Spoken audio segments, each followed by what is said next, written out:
I mentioned before, when you first start painting, it's really easier to paint from a photograph.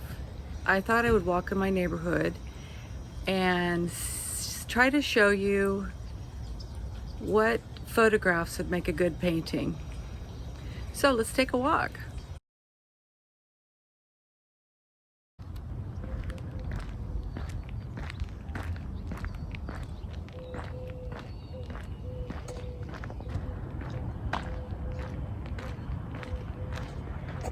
Unfortunately, that means we have to deal with a little traffic noise.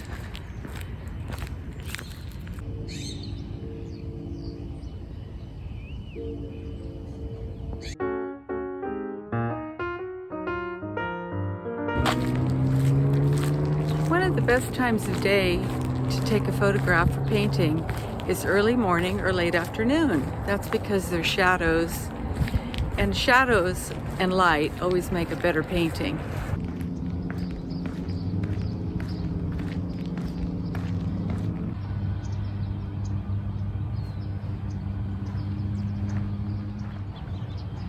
Here's a good practice painting.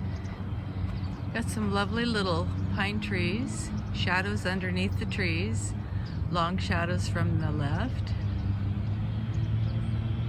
This is a good place to start.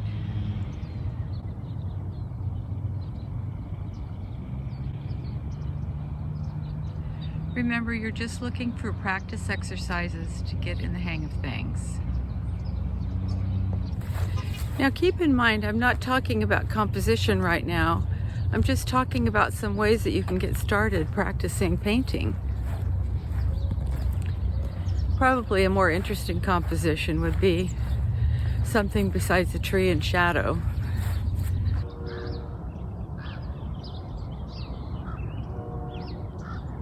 So there's some light coming from the left and a shadow on the foreground and the right. And you can see the light and shadow play around with the trees. Now here's an idea. You could fill the left side of this with more trees, put the shadow in front and the light in the distance.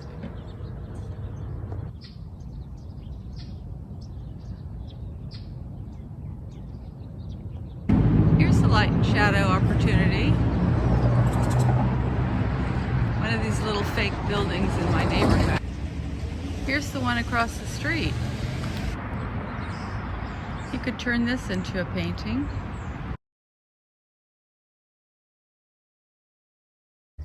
Find a house you like and take a picture of that and show the light and shadow.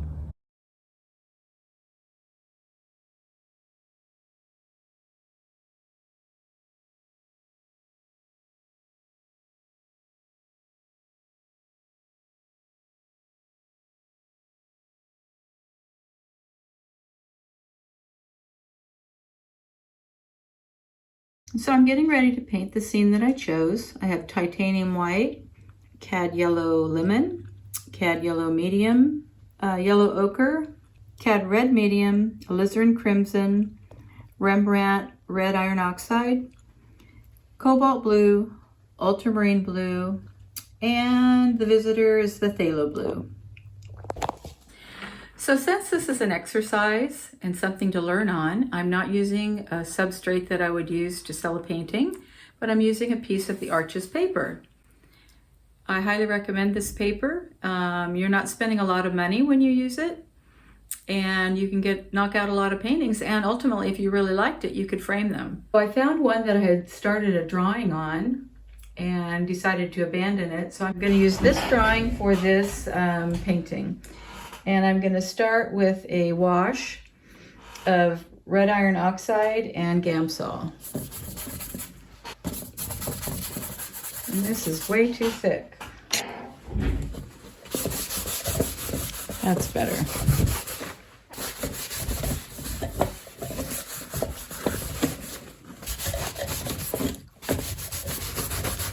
Just as a reminder, when you're a beginning painter, and you have trouble placing the items in your scene on your canvas or your substrate, use the grid method. So it's called the rule of thirds. So 1, 2, 3, 1, 2, 3, And remember that your center of interest is these middle spots right there.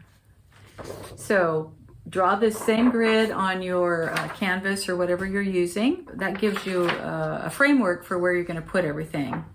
So once you've got your undercoat on your panel, then you want to pencil in or outline in your design, the placement of your items. Let me show you how I'm going to do this. Well, first let me talk about which one I decided to use. So I showed you these little thumbnails that I did.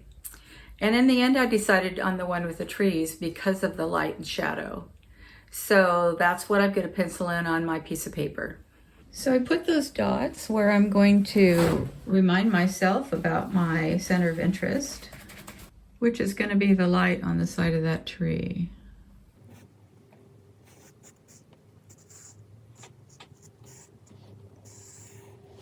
The reason this is bleeding is because this is on a piece of paper and it's kind of wet from the previous underpainting.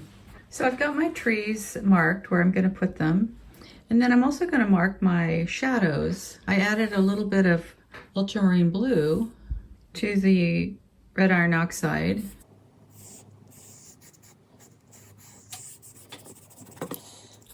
So this is where we're going to talk about doing the block in. So the block in is you just want kind of your general value of the color. The value means dark or light, and you want the value to be reflected in your underpainting. And at the end of your underpainting, you should have a pretty good idea of whether your painting's going to work or not. So what I'm doing is putting the shadows, the shadowed part of the trees in place. There's a little shadowed area right over here, and a little bit right there. And I've just realized that I need to put that other tree in, or we won't really have an explanation for the way the foliage looks. So there's a little tree right there. And normally what you do is you start with putting the darks in first, and then you add the lighter values as you go along. And but what happens is you put the darks in first, and then you put the lights, and then you realize you need to go back and put some darks where they belong. So this is pretty common. Don't worry about it. Everything's fixable.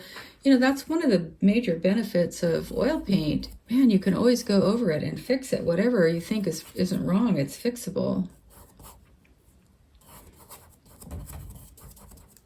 Okay, so these are the shadows under the trees. This is the dark parts in the trees.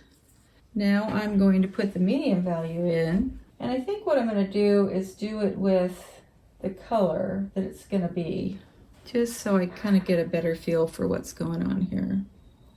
Okay, so we'll start over here.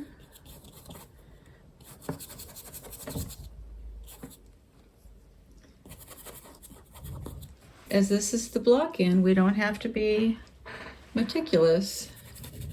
You can just slap it on. Now this tree is a little more distant. I noticed that the green is a little cooler in this tree.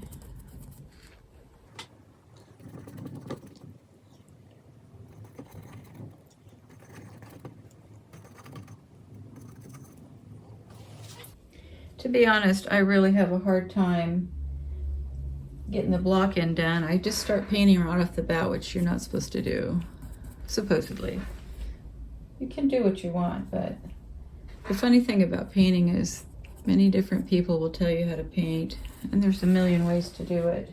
This is kind of a little yellow ochreish color here, and also right here. Got some mixed colors in these trees. Another trick with greens is you can mix a little red in with them.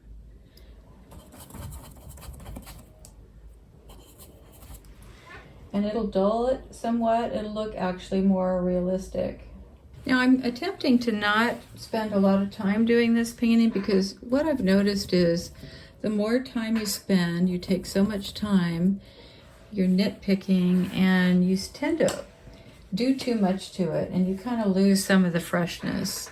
So in this example, I'm just trying to slap it on, but I have a natural tendency to slow down and mess things up. So So up here I was using ultramarine blue and cad yellow medium. I also used ultramarine blue and red iron oxide for the dark areas. This down here is basically red iron oxide, and now I'm going to try to put in the shadows of the green, and this is with ultramarine blue and cad yellow medium. Now these are kind of the darker of the shadows, and the shadows over here are actually kind of dark too. There's a tree over here. Now I'm going to make some of the lighter shadows, and this is ultramarine blue, cad lemon, and a little titanium white to kind of lighten it. Sorry about the squeaky chair. I probably shouldn't be doing this in a chair. Let me stand up. Okay, no squeaks. So what I'm doing now is adding the kind of the golden part under the tree. I think it's an area that didn't get much water.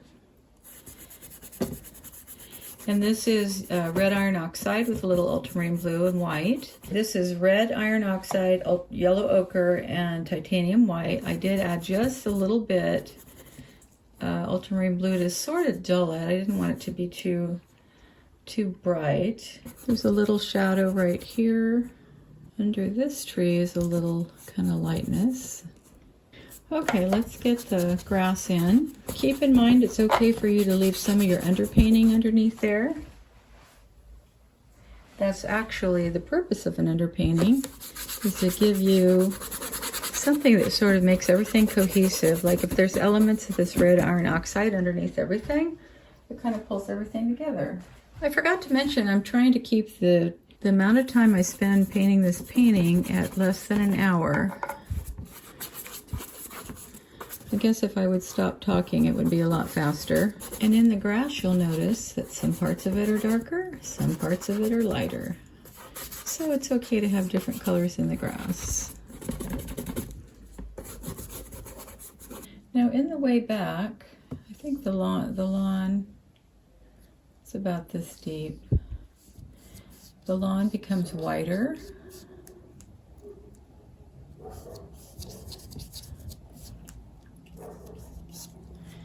And so I've added some titanium white to my green mixture.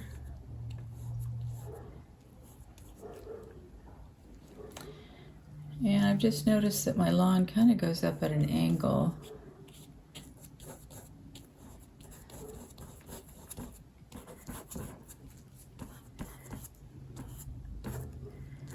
The shadows on the dirt area look more like dirt. So I'm using ultramarine blue and red iron oxide to put these shadows in. Now don't worry if your values are incorrect. Whoops, that's way incorrect. So let's start again. So with the sky, I'm using a cobalt blue and titanium white.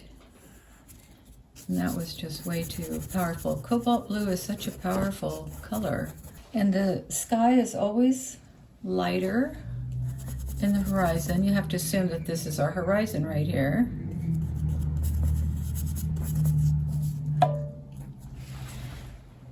And you want to get your sky holes in because you should be able to see the sky through different spots in the trees.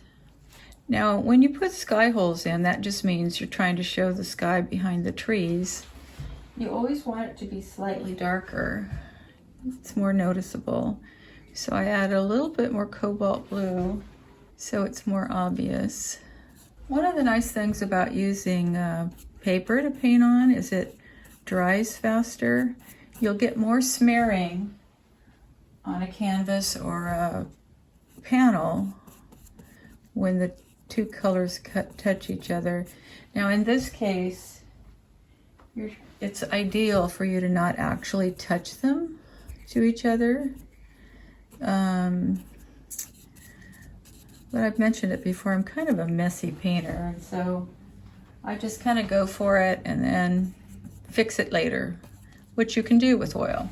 Okay, so I think the block-in's a success. It gives us a definite idea of value, so dark and light. It gives us a definite idea of sort of the color distribution. I still need to put the tree trunks in, and I still need to put the light on the tree trunks so you can see it. And I think the only way I'm going to get the lawn to look right is to, this isn't something that normally would be a very sharp border, so I think I'm going to have to maybe put some really distant trees there to kind of muddy the waters, so to speak. So let's put the tree trunks in. Okay, got the tree trunks in, kind of dabbled a little bit in the grass up front here. And always remember, you want to put some evidence of tree branches.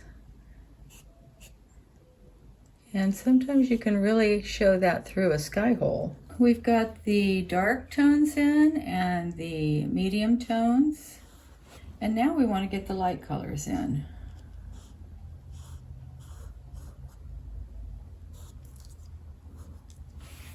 Looks like we forgot some of the shadowed lawn, so we'll get that in.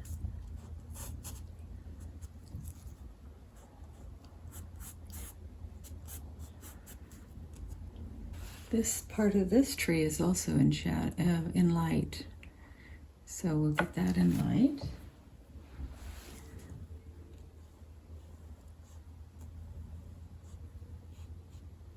The sky is never one color, so the sky is never one blue.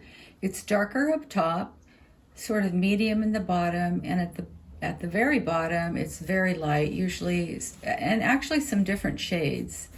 Now I'm going to add more cobalt blue up here to show the gradation. And another thing about this is it's always darker on one side of the painting compared to the other. And there's always some kind of texture to the sky.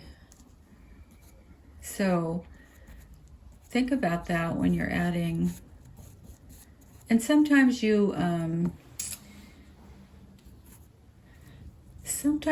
of have to exaggerate things because it'll appear more normal if it's exaggerated. This is where my visitor color comes in, the phthalo blue, because it adds a certain element of brightness.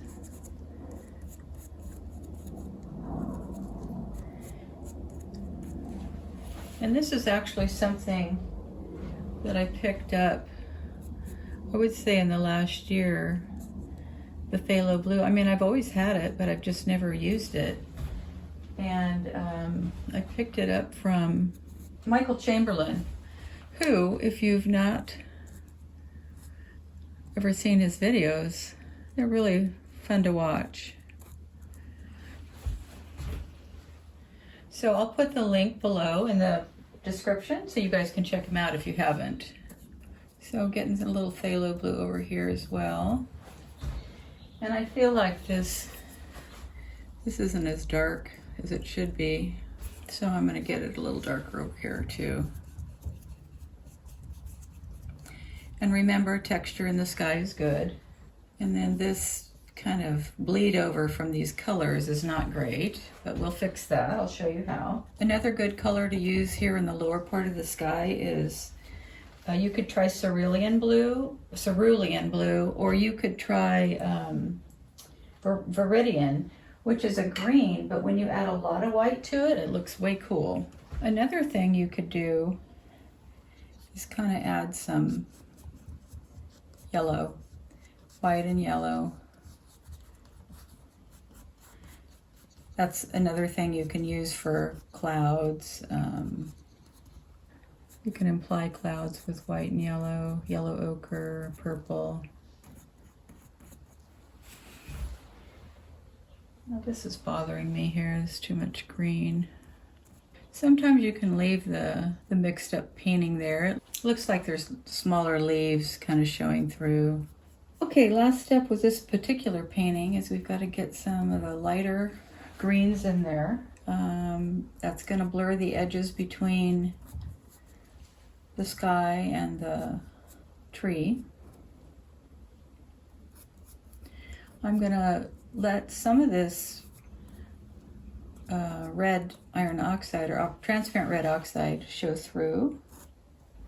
And I notice it's a little bit darker right here.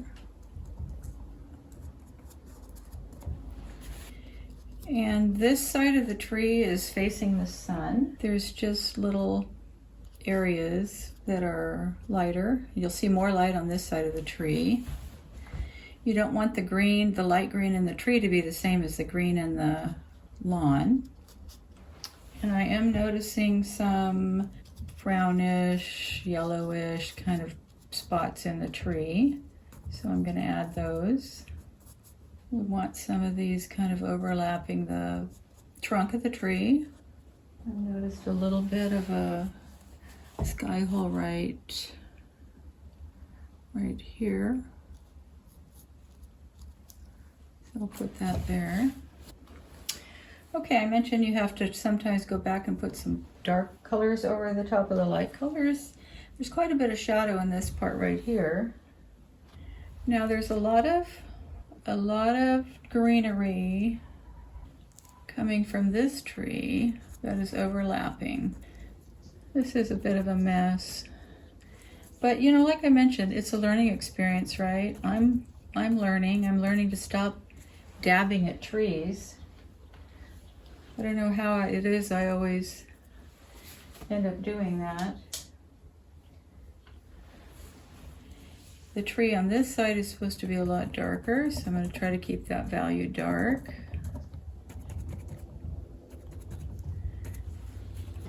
You might remember also I gave myself a time limit, and I'm coming up on my time limit. So we need to get some green over here. The whole purpose in this time limit is for me not to overwork this little painting. So on the outside of this, we want to get some sun. Okay, hands up. It's been an hour, so check it out. This is what I came up with.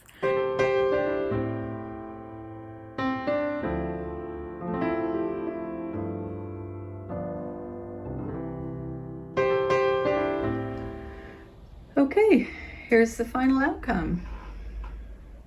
So what I learned from painting something so simple is that you can make it actually look better than what it is. You can invent whatever you want in your painting, in your interpretation of what you're seeing. Don't worry about painting boring subjects. You're going to learn from each one of them. No matter how simple, you grow from it.